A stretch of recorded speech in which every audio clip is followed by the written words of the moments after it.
নমস্কার। আজ জমবে তর্ক, কিন্তু কোন কোন বিষয়ে, কি কি বিষয় নিয়ে অতিথিরা তর্কে তুফান তুলবেন আসুন শুরুতেই দেখি। প্রথমেই রাজ্যেরই দায় এই বন্যার জন্য প্রধানমন্ত্রীকে পাল্টা আজ চিঠি দিলেন রাজ্যের বিরোধী দলনেতা শুভেন্দু অধিকারী।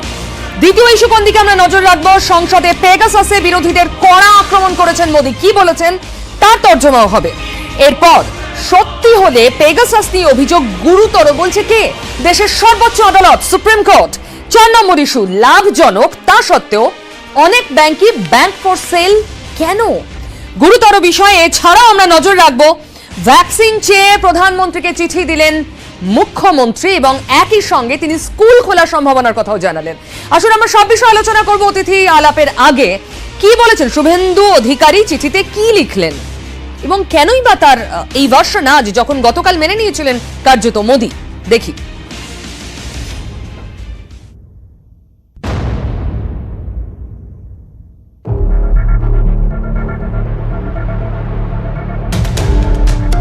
জলে জল, তার মধ্যেই ডিভিসি তরজা। রাজ্যকে না জানিয়ে ডিভিসির বিরুদ্ধে জল ছাড়ার অভিযোগ, যা মানতে নারাজ বিজেপি। পাল্টা প্রধানমন্ত্রীকে চিঠি দিচ্ছেন বিরোধী দলনেতা শুভেন্দু অধিকারী। ডিভিসির স্টেক হোল্ডার তো রাজ্য সরকার, আপনি কেন্দ্রকে দায়ী করছেন কেন? উনি প্রধানমন্ত্রীকে লিখেছেন, আমি একটা আজকে পাল্টা চিঠি পাঠাচ্ছি প্রধানমন্ত্রীকে। শুভেন্দু যেমনটা জানিয়েছেন, যেভাবে বিভ্রান্তি তৈরি করার চেষ্টা করেছেন, তার পাল্টাই তিনি সাফাই দেবেন এবং তার কাছে যে তথ্য রয়েছে সেই সমস্ত তথ্য প্রধানমন্ত্রীর দপ্তরে তিনি খুব দ্রুতই সাবমিট করছেন। এই মুখ্যমন্ত্রী ডিবিসির নামে যেটা বলেছে অসত্য কথা বলেছে। গত 27 তারিখে ডিবিসি আপনাকে অ্যালার্ট করেছে, আপনি আপনার ডিএম বিডিও আপনার সেচ দপ্তর কোথায় মাইকিং করেছে? ডিবিসির যে মনিটরিং কমিটি আছে তাতে মেম্বার কে আছেন? সেচ দপ্তরের সচিব আছে। মমতা বন্দ্যোপাধ্যায় যে যুক্তিগুলো দেখিয়েছেন, যে কারণগুলো দেখিয়েছেন, সবটা প্রধানমন্ত্রী মেনে নিয়েছেন। তিনি প্রতি উত্তরে ফোনে বলেছেন যে আপনার কথা মানি, তো ওনার নিজের বাস্তব ব্যাপারটা বোঝা উচিত। বৃষ্টি কমেছে, জল নামেনি অনেক জায়গায়, তার মধ্যেই ডিভিসির জল ছাড়া নিয়ে জোর তরজা। ক্যামেরায় মনোজ সিং এর সঙ্গে সৌরজ্যোতি বন্দ্যোপাধ্যায়, নিউজ 18 বাংলা। আসুন দ্রুত পরিচয় সারি। এই মুহূর্তে আমার সঙ্গে স্টুডিওতে যারা রয়েছেন, ওম প্রকাশ মিশ্র তৃণমূল কংগ্রেস নেতা, আমার সঙ্গে রয়েছেন অর্চনা মজুমদার বিজেপি নেতা, কংগ্রেস নেতা আশুতোষ চট্টোপাধ্যায় আমার সঙ্গে রয়েছেন, এছাড়াও রাজনৈতিক বিশ্লেষক সাবির আলী।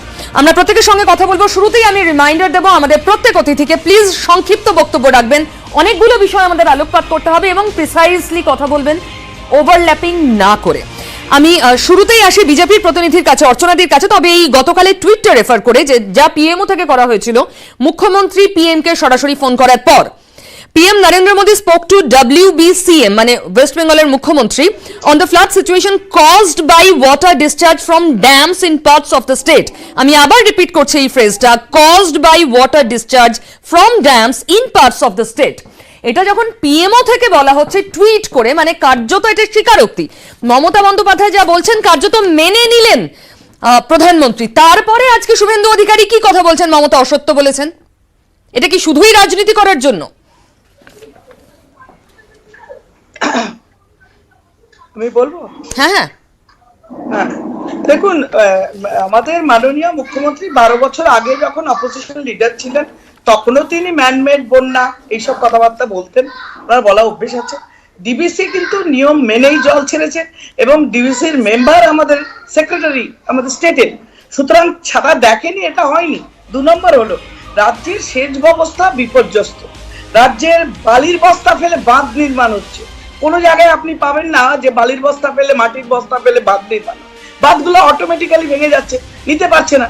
নদীগুলোর নব্যতা কমে যাচ্ছে, গভীরতা কমে যাচ্ছে, তাতে ফ্লো নেই, সেগুলো মেইনটেনেন্স নেই, ড্রেসিং হচ্ছে না, পলিমাটি জমে যাচ্ছে। আমি অর্চনাদি আপনাকে ইন্টারাপ্ট করতে বাধ্য হচ্ছি। গতকাল মমতা বন্দ্যোপাধ্যায় দুটো পয়েন্ট হাইলাইট করেছিলেন। এক, ডিভিসি না বলে জল ছাড়ছে, বেশি জল ছাড়ছে, যার জন্য বন্যা হচ্ছে, ম্যানমেড বন্যা, বছর বছর একই দেখে এই রাজ্য। 2 নম্বর পয়েন্ট ছিল জলাধারের ড্রেজিং হয় না, মানে পলি পরিষ্কার করা হয় না। এই দুটো পয়েন্ট আজ শুভেন্দু অধিকারী চিঠি দিয়ে বলছেন অসত্য। কিসের ভিত্তিতে? সেটা এই জন্যই বলছেন, আপনার এইখানে বলছেন যে শুভেন্দু অধিকারী বলছেন ডিবিসি তো নিয়ম মেনে মানবে, ডিবিসি থেকে তো জল ছাড়তেই হবে, জল তো ডিবিসি ধরে রাখতে পারে না, তাকে তো মেনটেন করতে হবে অফিস। সুতরাং তারা তাদের যে প্রোটোকলে যে আছে তার মধ্যে আমাদের স্টেটের মেম্বারও আছে, সুতরাং তারা এটা যখন ছেড়েছে স্টেট আগেই জানতো, তাদের কনসেন্টেই হয়েছে, তারা তখন কিছু করেনি, এখানেই তো এখন অভিযোগ কনসেন্টে হয়নি। এখানেই পলিটিক্সটা শুরু হলো। ওম প্রকাশ দা উত্তর দিন। বন্যা হবে, অর্চনা দির কাছে কার্যত স্পষ্ট উত্তর আমি পাচ্ছি না। অর্চনা দি আসবো, ওম প্রকাশ দা উত্তর দিন।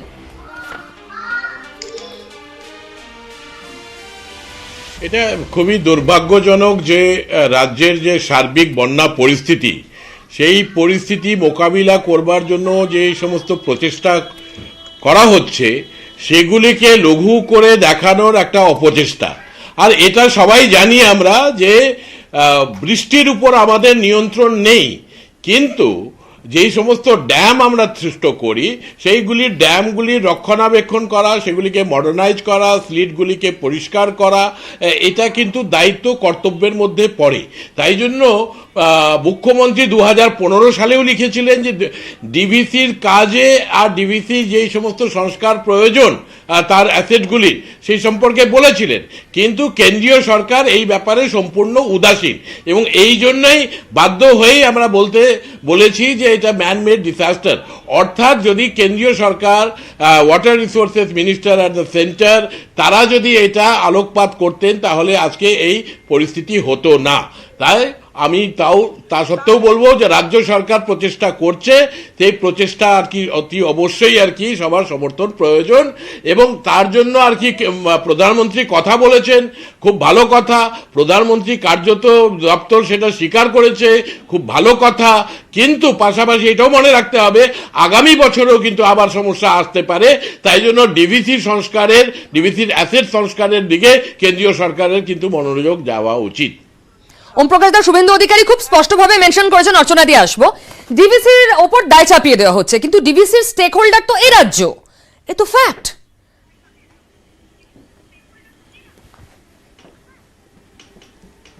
That is not correct. It is under the central government.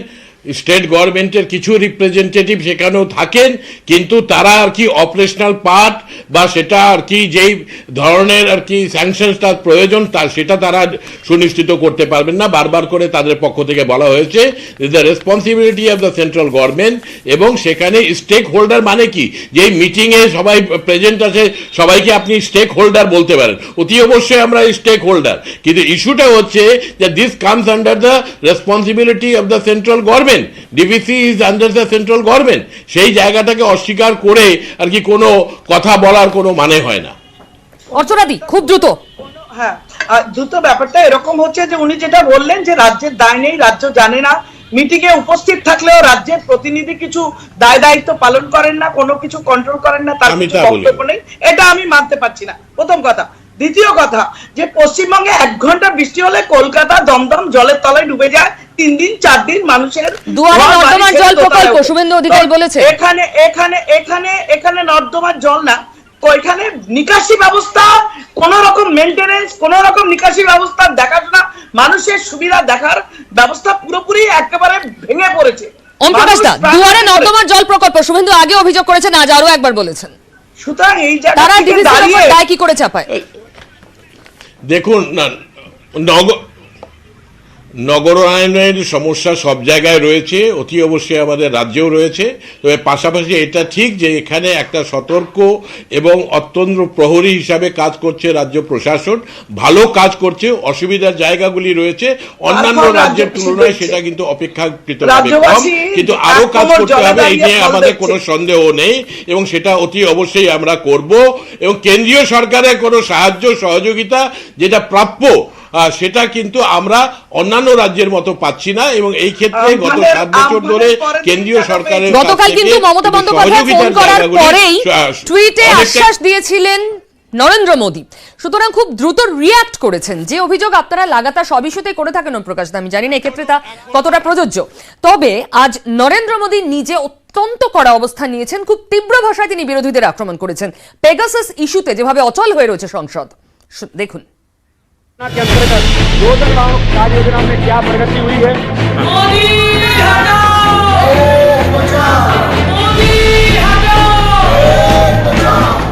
हमारे युवा गोल के बाद गोल कर रहे हैं। कुछ लोग ऐसे भी हैं, लगता है सेल्फ गोल करने में जुटे हैं। भारत की संसद का ये लोग अपने राजनीतिक स्वार्थ की वजह से निरंतर अपमान कर रहे हैं। परियोजना के अंतर्गत 2 सप्ताह বিজেপির সংসদীয় পার্টির বৈঠকের পর এবার গরিব কল্যাণ যোজনার সুবিধা প্রাপ্তদের সঙ্গেও ভিডিও কনফারেন্স। ফের চড়া সুর প্রধানমন্ত্রীর। এদিকে পেগাসাস ইস্যুতে বৃহস্পতিবারও তোলপাড় সংসদের 2 কক্ষ। আন্দোলন সংসদের বাইরেও। দিল্লিতে যুব কংগ্রেসের বিক্ষোভ।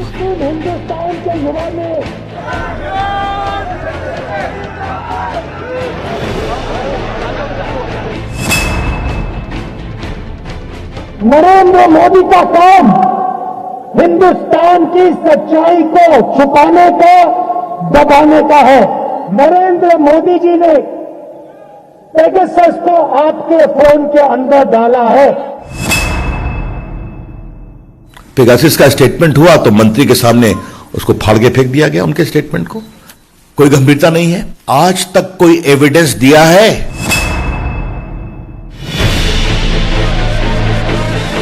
ওয়েলি নেমে প্রতিবাদের জের। বুধবারের জন্য রাজ্যসভা থেকে সাসপেন্ড করা হয় 6 তৃণমূল সাংসদকে। অধিবেশন শেষে রাজ্যসভায় ঢুকতে গেলে শুরু হয় বচসা। তৃণমূল সাংসদ অর্পিতা ঘোষের বিরুদ্ধে নিগ্রহের অভিযোগ মহিলা নিরাপত্তা রক্ষীর। পাল্টা দুর্ব্যবহারের অভিযোগ তৃণমূলের। ওরা জোর করে ওদেরকে ওখানে আটকে রেখেছে এবং মেল সিকিউরিটিরা ফিমেলদের সঙ্গে দুর্ব্যবহার করেছে। ওরা আজকে অভিযোগ করছে। ওদের বিজেপি একজন আইনজীবী সদস্য আছে, তার পরামর্শ অনুযায়ী শোনা যাচ্ছে। এই হামলা যদি সংসদে হয় এটা অত্যন্ত লজ্জা। এই সেশনটা তো পুরো নষ্ট করলো। শুক্রবার ফের বৈঠকে বসছে বিরোধীরা। অধিবেশন শুরুর আগে সংসদে সব বিরোধী দলের রাজ্যসভা লোকসভা নেতাদের বৈঠক। রাজ্যসভার বিরোধী দলনেতা মল্লিকার্জুন খার্গের অফিসে বৈঠকে থাকার কথা রাহুল গান্ধীরও। নয়াদিল্লি থেকে রাজীব চক্রবর্তী, নিউজ 18 বাংলা। কংগ্রেসের প্রতিনিধি আছেন আমার সঙ্গে আশুতোষ। বিরোধীরা তো বটেই, সামগ্রিকভাবে স্পেশালি কংগ্রেসকে নাম না করে তোপ দেখেছেন মোদী। দেখো, একটা কথা জেনে নিতে হবে যে ম্যাগি 2 মিনিটে হয়ে যায়, কিন্তু এই নরেন্দ্র মোদী সরকার প্রথম দেখালো যে 1 মিনিটে বিল পাস করা যায়, তা আবার গায়ের জোরে। আজকে রাহুল গান্ধী এবং শ্রীনিবাসজি, আমাদের যুব কংগ্রেসের সর্বভারতীয় সভাপতির নেতৃত্বে যে যুব সমাবেশ হয়েছে, সংসদ ঘেরাও হয়েছে, সেখানেও পর্যন্ত লাঠিচার্জ, মানুষ দাবি দাওয়া চাইছে। রাহুল গান্ধী কি বলছে যে আমাদের জিম্মেদারিটা কি? আজকে বিজেপি যেভাবে অনৈতিক শাসন চালাচ্ছে এটা তো বাস্তব। পেগাসাস নিয়ে কেন আলোচনা করছেন না? অধীর চৌধুরী আজকে বারে বারে পার্লামেন্টে বলেছেন যে আলোচনা করা হোক। দিল্লি ক্যান্টনমেন্টে আপনারা জানেন যে একটা 9 বছরের মেয়েকে ধর্ষণ করা হয়েছে, সেটা নিয়ে পর্যন্ত একটা মোশন আনা হচ্ছে, আলোচনা। এই সরকার তো আলোচনাই করতে চাইছে না। আমরা এখানে টিভি চ্যানেলে বসে আমরা নিজেদের ভেতরে আলোচনা করছি, মানুষ শুনছেন, কিন্তু অপরদিকে পার্লামেন্টে বিরোধীদের কথা না শুনে কোন আলোচনাই করতে চাইছেন এই সরকার। এই সরকার কি আদৌ সরকার? আলাদা, আপনারা যে ইস্যুতে চাইছেন সরকার পক্ষ সেই ইস্যুতে চাইছে না, তারা আবার করোনা নিয়ে আলোচনা করতে চাইছেন। আপনারা পেগাসাসে অনড়, তো বিরোধীরা যদি চুপ থাকে, বিল তো 1 মিনিট কেন, ম্যাগির থেকেও কম সময় পাস হয়ে যাবে। আমি আপনাকে একটা কথা বলি পিউ, সেটা হচ্ছে যে কংগ্রেস যখন বারবার করে বলছে, বিরোধীরা বারবার করে বলছে ভ্যাকসিনেশন, পেগাসাস, ফার্মার বিল, যেগুলো আজকে কারেন্ট ভারতবর্ষ সিচুয়েশন, পেগাসাস আমার আপনার ফোনে আছে কিনা সেটাও তো বলতে পারছে না। কি চলছে? স্নুপিং চলছে। এটা কোন গণতন্ত্রে আমরা বাস করছি? আজকে বিরোধী দল থেকে প্রেস, আপনি যে চ্যানেল চালাচ্ছেন, প্রেস, জুরিস্ট, সমস্ত মানুষের পেছনে পেগাসাস লাগাচ্ছে। এটা কিসের চক্রান্ত? আশুতোষ, আপনি যে পয়েন্টটা তুলছেন এটা কিন্তু শুধু রাজনৈতিক পয়েন্ট নয়। আমি আসছি আশুতোষ, আবার দেশের সর্বোচ্চ আদালত সুপ্রিম কোর্ট, আমি আসছি আশুতোষ, সুপ্রিম কোর্টও বলছে যদি এই অভিযোগ সত্যি হয় তাহলে অত্যন্ত গুরুতর অভিযোগ এই পেগাসাস। বলছে কে? Supreme court. দেখুন, আমরা তো বলছি সুপ্রিম কোর্টের তদন্ত হোক। ফোনে আড়িপাতা বাকস্বাধীনতায় আঘাত এবং ব্যক্তি পরিসরে গোপনীয়তার মৌলিক অধিকারের পরিপন্থী এই অভিযোগে একগুচ্ছ জনস্বার্থ মামলা দায়ের হয়েছে সুপ্রিম কোর্টে। আরজি পেগাসাস কাণ্ডে তদন্তের নির্দেশ দেওয়া হোক, যার প্রেক্ষিতে বৃহস্পতিবার সুপ্রিম কোর্টে শুনানির শুরুতেই প্রধান বিচারপতি এনভি রামানা বলেন, পেগাসাস নিয়ে অভিযোগ সত্যি হলে তা গুরুতর, কিন্তু শুধুমাত্র সংবাদ মাধ্যমে প্রকাশিত রিপোর্টের ভিত্তিতে মামলা কিভাবে? এডিটরস গিল্ড ছাড়া অন্য কারো আবেদনে তথ্য প্রমাণ নেই। 2019 সালের ঘটনায় এখন মামলা কেন? মামলাকারীরা কি পুলিশে অভিযোগ দায়ের করেছেন? মামলাকারীদের পক্ষে পাল্টা সওয়াল করেন কপিল সিব্বল সহ সুপ্রিম কোর্টের সিনিয়র 6 আইনজীবী।